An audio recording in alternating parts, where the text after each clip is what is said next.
కాంగ్రెస్ నేతలు ఈ చౌకబారు ఆరోపణలని తెలంగాణ బీజేపీ నేత కిషన్ రెడ్డి మండిపడ్డారు. 11 మందిని చంపారని నాపై ఆరోపణలు చేయడం బాధాకరమని అన్నారు. 2014 ఎన్నికల్లో ఈవీఎంలను ట్యాంపరింగ్ చేస్తే 5 అసెంబ్లీ, 1 పార్లమెంట్ మాత్రమే ఎందుకు గెలుస్తామంటున్న కిషన్ రెడ్డితో మా ప్రతినిధి Narayana face to face. Parliament ఎన్నికలు దగ్గర పడుతున్నటువంటి నేపథ్యంలో బీజేపీ పార్టీ అందుకు పూర్తిగా సిద్దమవుతుంది. ప్రస్తుతం పార్లమెంటు ఎన్నికలకు పోటీ చేయాలని పార్టీ నేతలందరూ కూడా కిషన్ రెడ్డిని ఒత్తిడి తెస్తున్నట్టు తెలుస్తుంది. ప్రస్తుతం పార్లమెంటు ఎన్నికలు ఆయన పోటీ చేస్తారా లేదా, 2014 ఎన్నికలకు సంబంధించి అప్పుడు ఈవీఎం ట్యాంపరింగ్, హత్య రాజకీయాలు వీటన్నిటి మీద మనతో మాట్లాడేందుకు కిషన్ రెడ్డి మనతో ఉన్నారు. సార్ చెప్పండి, పార్లమెంటు ఎన్నికలకి పార్టీ ఎలా సిద్దమవుతుంది?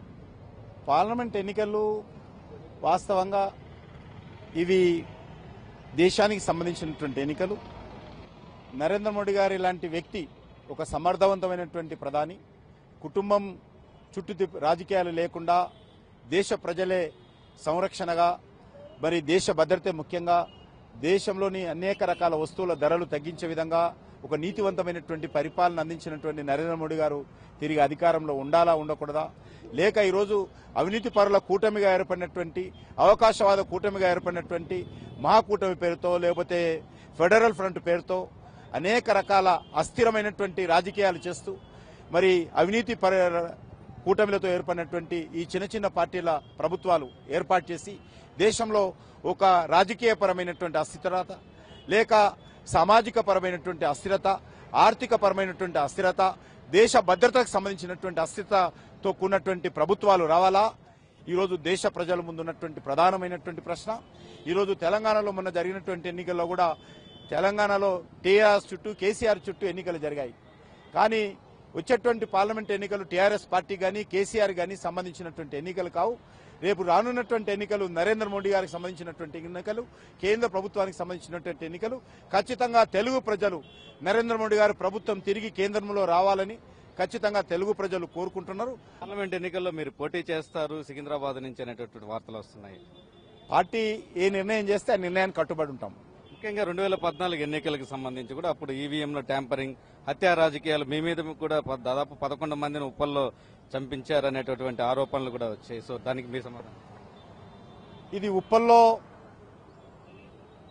మా బావమరిదో మా బావనో తెలియదు. అక్కడ గెస్ట్ హౌస్ ఉన్నట్టు, ఆ గెస్ట్ హౌస్కు 14 మంది మేము మాట్లాడదామని పిలిపించినట్టు, అందులో 11 మందిని మా గన్మెన్లతో చంపించినట్టు నిన్న లండన్లో ఆరోపణలు చేశాడు, లిఖితపూర్వకమైనటువంటి ఆరోపణ.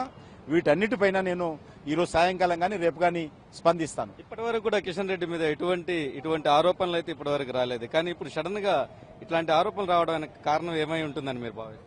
ఇది కాంగ్రెస్ పార్టీ చేస్తున్నటువంటి కుట్ర. 2014లో మేము హైదరాబాద్ కేంద్రంగా ఈవీఎంలు ట్యాంపరింగ్ చేసి భారతీయ జనతా పార్టీ గెలిచినట్లయితే మేము ఒకే ఎంపీ సీటు సికింద్రాబాద్ ఎందుకు గెలుస్తాం, 5 మంది ఎమ్మెల్యేలు ఎందుకు గెలుస్తాం, మేము ఎందుకు అధికారంలో రాలేము తెలంగాణలో? కాబట్టి ఇది ఖచ్చితంగా ప్రజల ఆలోచన చేయాలి. ముఖ్యంగా ఇటువంటి హత్య ఆరోపణలు ఎటువంటి ఆధారం లేకుండానే ఇట్లాంటి హత్య ఆరోపణలు చేస్తుంటారా? నేను చీమను కూడా చంపను. అటువంటిది నేను 11 మందిని ఉప్పల్లో గెస్ట్ హౌస్ లో పిలిచి చంపినట్టు, అందులో 3 తప్పించుకొని పోయినట్టు, తప్పించుకున్న వాడు పోయి అమెరికాలో ఉన్నట్టు, అమెరికాలో నుంచి నిన్న అనేక రకాలుగా లండన్ లో ప్రెస్ కాన్ఫరెన్స్ పెట్టి లండన్ లో మాట్లాడినట్టు వార్తలు ఈరోజు అనేక పత్రికల్లో వచ్చాయి. ఇది చాలా దురదృష్టకరము. నా గురించి కానీ, నా బ్యాక్గ్రౌండ్ గురించి తెలుసు, కానీ అక్కడ గెస్ట్ హౌస్ మా బావమరిది ఎవరో తెలియదు, అక్కడ ఏ గెస్ట్ హౌసో తెలియదు, ఎవరిని చంపాలో తెలియదు, పూర్తి అడ్రస్ కూడా నేను అక్కడి నుంచి ఇచ్చాడు. ఈ విషయాలన్నింటిపైన కేంద్ర పార్టీతో మాట్లాడి నేను స్పందిస్తాను. ఇది కిషన్ రెడ్డి చెప్తున్నటువంటి అంశం. పేపర్లలో వచ్చినట్టుగా లండన్ నుంచి చేసినటువంటి ఆరోపణల విషయంలో కానీ హత్యా రాజకీయాలకు సంబంధించి కూడా తనకి ఎటువంటి సంబంధం లేదని ఆయన చెప్తున్నారు. చేమకు కూడా అపకారం చేయనటువంటి తన మీద చేసినటువంటి ఆరోపణల మీద ఆయన కేంద్ర పార్టీతో మాట్లాడి సరైన నిర్ణయం తీసుకుంటామని కూడా ఆయన చెప్తున్నారు. Over to studio.